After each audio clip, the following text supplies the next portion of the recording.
Continuamos en Enfoque Matinal. Hablemos de viviendas. Tenemos los más altos representantes de la Asociación de Constructores y Promotores de Viviendas que nos visitan.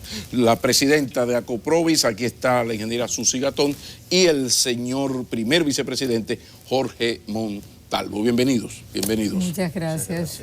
Ingeniera, vi que se está hablando de la propuesta de un ministerio de vivienda. Podríamos comenzar por ahí. ¿Qué realmente, qué tan necesario es que en el Estado se agrupen esas instituciones? Es muy importante porque dígame, a ver. Vivienda es una especialidad. Vivienda no es camino vecinales, no es carretera, no es paso a desnivel, no es puente. Vivienda es una especialidad. Y nosotros queremos convertir el INVI en un ministerio de vivienda, Mi Vivienda. Y estamos trabajando con 200 instituciones del sector social representadas por Ciudad Alternativa, Techo, Hábitat, y en ese esfuerzo que hemos hecho realmente ha sido positivo porque tenemos 1 año y medio trabajando y cohesionando y consensuando lo que nos interesa a las dos partes. Por ejemplo, ellos trabajan a través del cooperativismo como un mecanismo de apoyo y nosotros trabajamos en el ámbito privado con el apoyo de la banca. Entonces, Mi Vivienda va a tener un consejo técnico y un consejo de políticas y planificación. ¿Pero eso es una propuesta de Acoprovis o es algo ya conversado con el Ministerio de Administración Pública, con el presidente de la República? ¿Cómo está eso a ese nivel? Realmente ellos tenían una propuesta que no tenía el Ministerio de la Vivienda. Y luego nosotros hace 20 años que estamos pidiendo el Ministerio de la Vivienda. Entonces, ¿pero se han reunido, se ha hablado de esto con el presidente? Sí, con claro, Camejo, con Montalvo y con Sina del Rosario, que es la viceministra de Hábitat. Entonces nosotros realmente estamos planteando el Ministerio de la Vivienda y el Hábitat.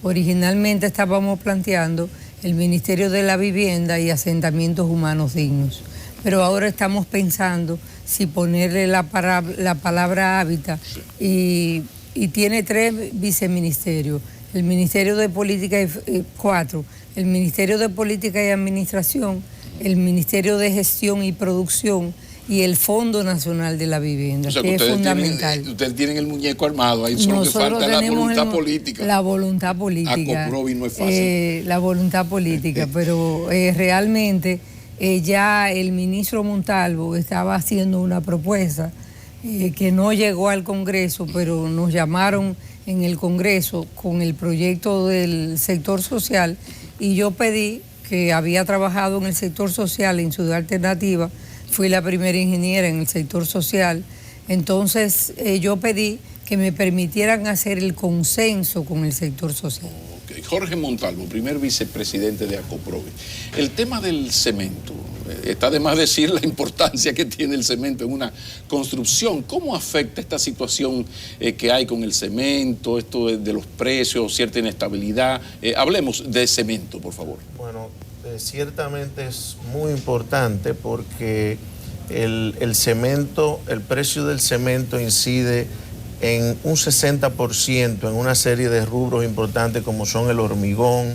Es un componente que tiene ese porcentaje, el hormigón y los blocks, y finalmente termina incidiendo en un 20% más o menos en sentido general. O sea que es un impacto importante. Y lo que ha estado sucediendo es que en los últimos meses ha habido un aumento de, en los últimos 3 meses, de más o menos un 10%.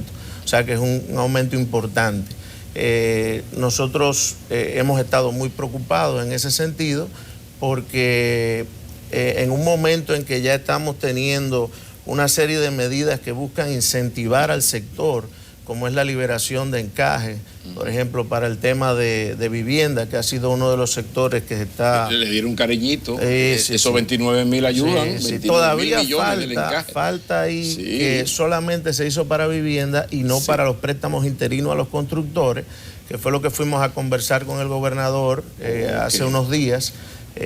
porque es importante completar el círculo. Tú sabes que el sector construcción es de lo que más incide en la economía. Lo que pasa es que como los constructores están en buena, le está yendo bien. Uno ve esta ciudad, de donde quiera un apartamento, un edificio, entonces quizás hay que concentrarse esa en los más liberación pobres. entonces incidiría en los proyectos que estén empezando. Pero en los precios del cemento, ¿hasta qué punto tiene que ver precisamente con ese buen momento de la construcción, la lógica de la oferta y la demanda? Se está construyendo mucho, eso sube los precios, se está construyendo. No es fruto de esa lógica. Bueno, no creo que necesariamente. Ellos dicen que hace un tiempo que venían con precios que estaban por debajo de esos niveles, pero nosotros lo que entendemos es que si tiene que haber algún aumento, siempre va a ser mejor que eso pueda ser gradual. O sea, que no sea de golpe, porque entonces choca con otras medidas que lo que buscan es incentivar el sector. O sea que por eso estamos abogando a que siempre cualquier tipo de aumento pues sea de una manera gradual, viendo lo que incide, porque ya estamos empezando a ver en los últimos días cómo ya los bloques están subiendo, cómo los morteros, el hormigón está subiendo, o sea, es una cadena. Y entonces lo que queremos es, como digo, buscar la manera de llevar viviendas a precios competitivos a la gente, que sea asequible. Ya tiene feeling de presidente, fácilmente.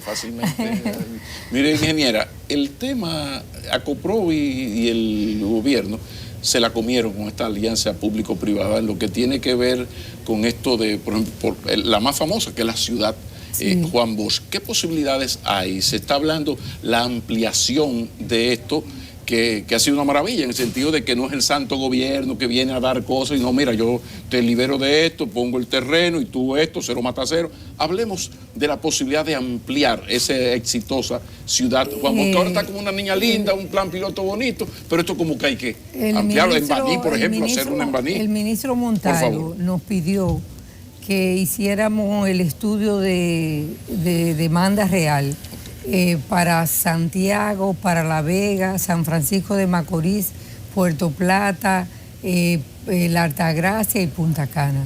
Está incompleto, faltó Peravia, pero eso se puede resolver en cualquier momento. Claro. Continúe. Pero es importante que se riegue, que haya un reguío del tema de la asociación pública-privada. Porque, sin embargo, una asociación pública-privada que fue uno de los primeros proyectos donde el ministerio produjo todos los servicios y tiene hospitales, tiene parque ecológico, tiene escuela, tiene todos los servicios, tiene agua, tiene alcantarillado, y los promotores lo que han hecho es construir la vivienda. Entonces van al banco y de ese modo, yendo al banco, aportan al desarrollo de la ciudad Juan Bosch. Pero obras son amores. ¿Usted ve al gobierno un poco en esa línea de realmente ampliar esto? Porque obras son amores. Yo quiero ver eso en presupuesto. Es cierto, en el presupuesto del año pasado, del 2018, fueron 4.000 millones que se asignaron al sector vivienda, 2.000 millones para Domingo Sabio, 800 millones para el INVI, y el resto fue salpicado en otras instituciones. Pero es importante que se desarrollen en Santiago, una ciudad Juan Bosch, en La Vega, en San Francisco de Macorís, que es mi pueblo. Y no se ha pensado en las provincias más pobres. O sea, porque aquí todo es muy Distrito Nacional, Santiago, La Vega, Puerto Plata, y aquí hay provincias como el Ceibo, por ejemplo, Elías Piñas, Jimaní, Pedernales. No se ha hablado de esa posibilidad. Más pobres, por ejemplo, Dajabón, Pedernales. Si Pedernales va a desarrollar un proyecto turístico, es importante que haya vivienda para los empleados en Pedernales. Entonces, y en Barahona, que se está desarrollando un proyecto turístico, y así yo creo que la vivienda va detrás de los desarrollos turísticos. Claro. Pero en el Gran Santo Domingo, en Santo Domingo es que más se construye. Por ejemplo, nosotros hacemos el estudio de edificaciones comercializables con la ONE, y ahora el último estudio que se hizo, que lo hacemos cada 4 meses, donde más se está construyendo es en Santo Domingo Norte. En Santo Domingo Norte. Interesante. Ajá. En la Jacobo Magluta, en la Monumental, en la República de Colombia.